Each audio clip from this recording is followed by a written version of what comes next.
Good morning all of you. बच्चों, मैं आपको करवाने जा रही हूँ आपका टॉपिक संज्ञा, जिससे आप पहले से बहुत परिचित हैं। संज्ञा की परिभाषा है, संज्ञा का शाब्दिक अर्थ है सम प्लस ज्ञा, अर्थात सम्यक ज्ञान कराने वाला। इट मीन्स जो आपको किसी नाम का ज्ञान कराता है। अतः किसी भी वस्तु, व्यक्ति, स्थान, वर्ग, भाव, स्थिति आदि का परिचय कराने वाले शब्द को संज्ञा कहते हैं।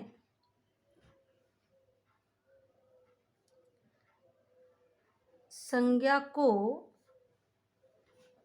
सरल भाषा में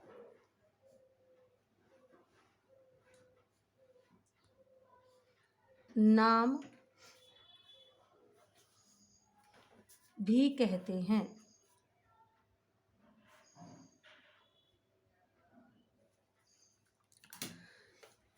या हम ये कह सकते हैं कि संज्ञा का पर्याय नाम होता है। किसी व्यक्ति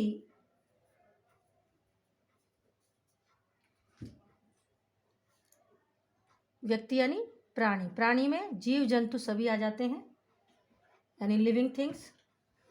वस्तु, स्थान, स्थिति, वर्ग, भाव, विचार के नाम को संज्ञा कहा जाता है।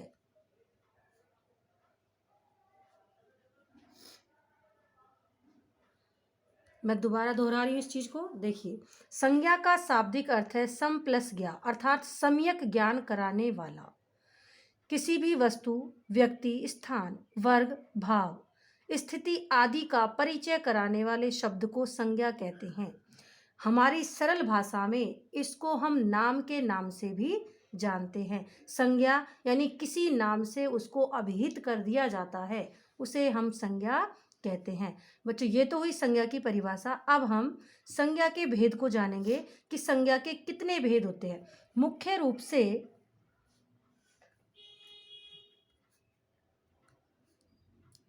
संज्ञा के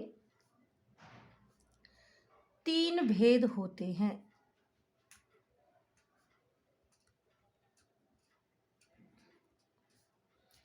अब मैं इसको एक सारणी के द्वारा आपको थोड़ा समझा रही हूं।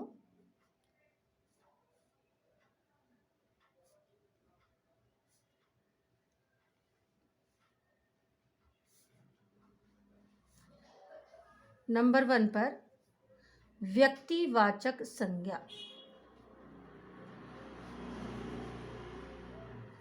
नंबर 2 जातिवाचक संज्ञा। नंबर 3 भाववाचक संज्ञा। ये तो हुए संज्ञा के मुख्य 3 भेद, लेकिन जातिवाचक संज्ञा के 2 अन्य गौण भेद भी कर दिए गए हैं। यानी उन भेदों को हम जातिवाचक संज्ञा में पढ़ लेते हैं, इसलिए अलग से इनको नहीं जाना जाता। जैसे नंबर 1 है समुदायवाचक संज्ञा।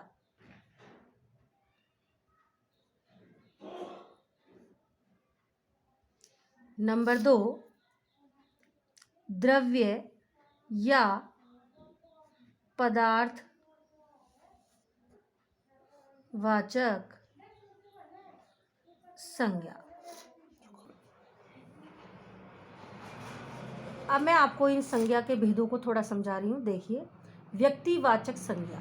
व्यक्तिवाचक संज्ञा के अंतर्गत जो शब्द किसी विशेष व्यक्ति, स्थान या वस्तु विशेष का बोध कराते हैं, या हम कह लें कि उनके नाम का बोध कराते हैं, उन्हें कहते हैं व्यक्तिवाचक संज्ञा। जैसे मैंने कहा व्यक्ति विशेष।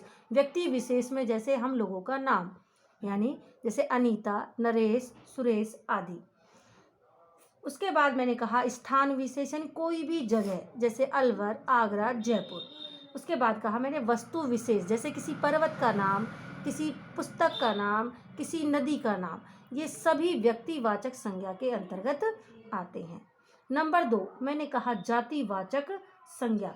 जातिवाचक यानी एक पूरी संपूर्ण जाति का बोध कराते हैं, जैसे पक्षी, वानर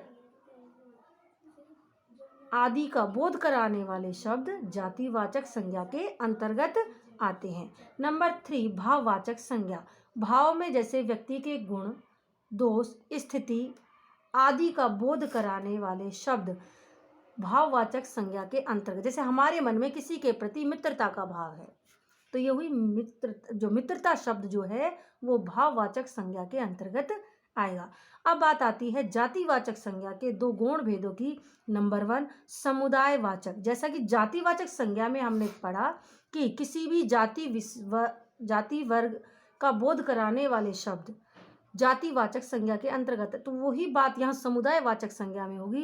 किसी समुदाय का, जैसे कक्षा एक समुदाय हो गया, सभा लोगों की सभा, भीड़, ये एक समुदाय का बोध करा रही है, तो ये हो जाएगा समुदायवाचक संज्ञा। उसी प्रकार द्रव्य या पदार्थ, यानी किसी द्रव्य, धातु या पदार्थ का बोध कराने वाले शब्द द्रव्य या पदार्थवाचक संज्ञा के अंतर्गत आते हैं, जैसे सोना है, चांदी है, पत्थर, पीतल, दूध आदि। ये सब क्या है? द्रव्य है या धातु है या पदार्थ है, तो ये आ जाते हैं द्रव्य या पदार्थवाचक संज्ञा के अंतर्गत। क्योंकि अब इन दोनों गौण भेदों को हमने जातिवाचक संज्ञा के अंतर्गत सम्मिलित कर दिया गया है, इसलिए फिर अब इसको अलग से पढ़ा नहीं जाता। अब मैं आपको सबसे पहले व्यक्तिवाचक संज्ञा की परिभाषा लिखवा रही हूँ। लिखिए। नंबर 1 व्यक्ति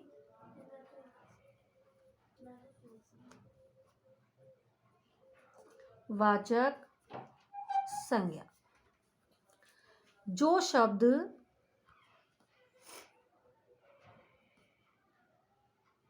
किसी व्यक्ति विशेष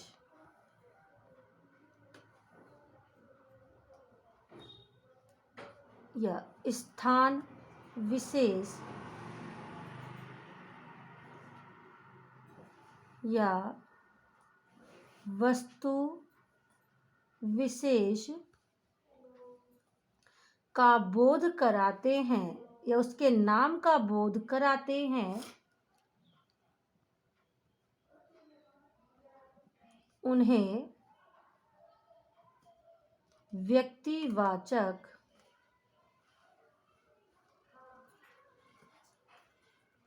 संज्ञा कहते हैं। उदाहरण जैसे गौतम बुद्ध,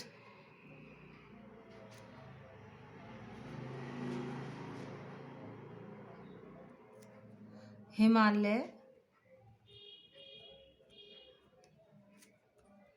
गंगा, ताजमहल,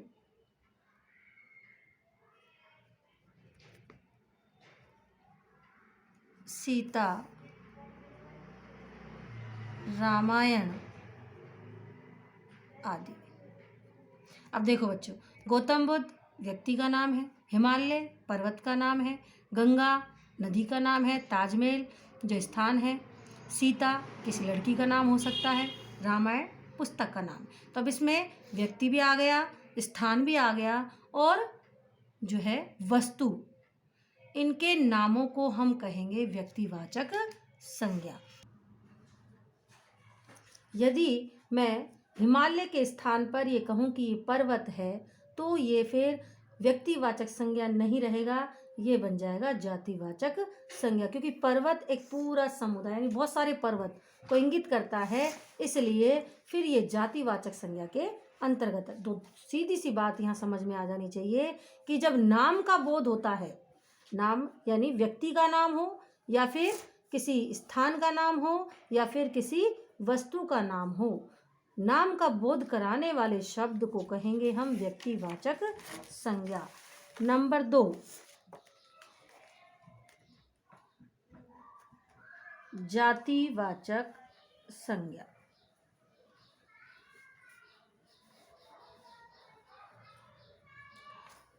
जातिवाचक संज्ञा, जो शब्द किसी प्राणी,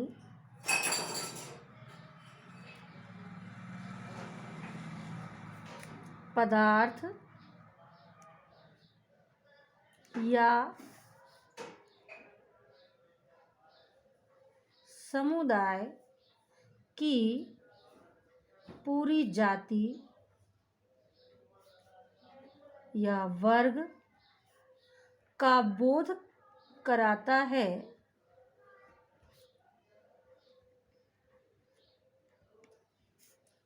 उसे जातिवाचक संज्ञा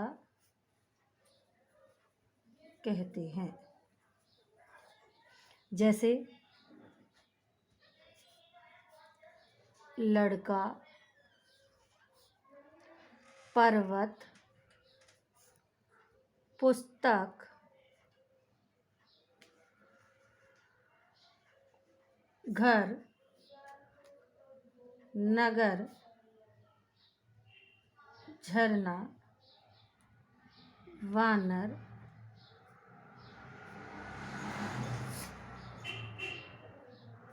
आदि। ये हुई हमारी जातिवाचक संज्ञा। दोबारा, जो शब्द किसी प्राणी, पदार्थ या समुदाय की पूरी जाति या वर्ग का बोध कराए, उसे कहें जातिवाचक संज्ञा। जैसे कि मैंने व्यक्तिवाचक संज्ञा में बताया कि यदि हिमालय ना कहकर मैं पर्वत कह दूं, रामायण ना कह के मैं यदि पुस्तक कह दूं, तो फिर वो पूरे समुदाय का बोध कराते हैं, तो वो जातिवाचक संज्ञा के अंतर्गत आते हैं। जैसे अब यहाँ वानर है, वानर हमने वानर कह दी तो पूरी वानर जाति आ गई। अगर मैं एक वानर का नाम रख देती हूँ, मान लो कपि, तो फिर वो वानर जो है कपि नाम रखने से व्यक्तिवाचक संज्ञा बन जाएगा, ना कि जातिवाचक रहेगा। जातिवाचक तब रहेगा जब मैं पूरे समुदाय को यानी वानर ही कहूँ, नाम ना लेकर उसको वानर ही कहूँ, तो फिर वो जातिवाचक संज्ञा होगा। भाववाचक संज्ञा,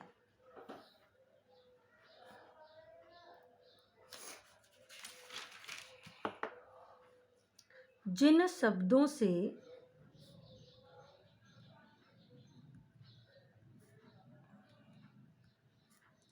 व्यक्तियों या पदार्थों के धर्म, गुण, दोष, अवस्था, व्यापार, स्थिति, भाव, स्वभाव या अवधारणा, अवधारणा यानी कॉन्सेप्ट, विचार आदि का बोध होता है, वे भाववाचक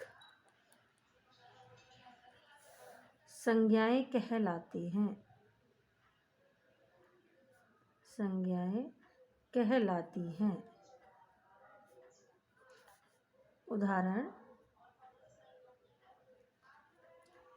जैसे कोमलता, शत्रुता, लंबाई, बुढ़ापा आदि। तो ये हो गए हमारे संज्ञा के मुख्य 3 भेद। अब मैं अंत में आपको कुछ होमवर्क के क्वेश्चन दे रही हूँ, जिनको अपनी नोटबुक में करना है। नंबर 1, हाँ, HW में आपको बच्चों ये क्वेश्चन करने हैं।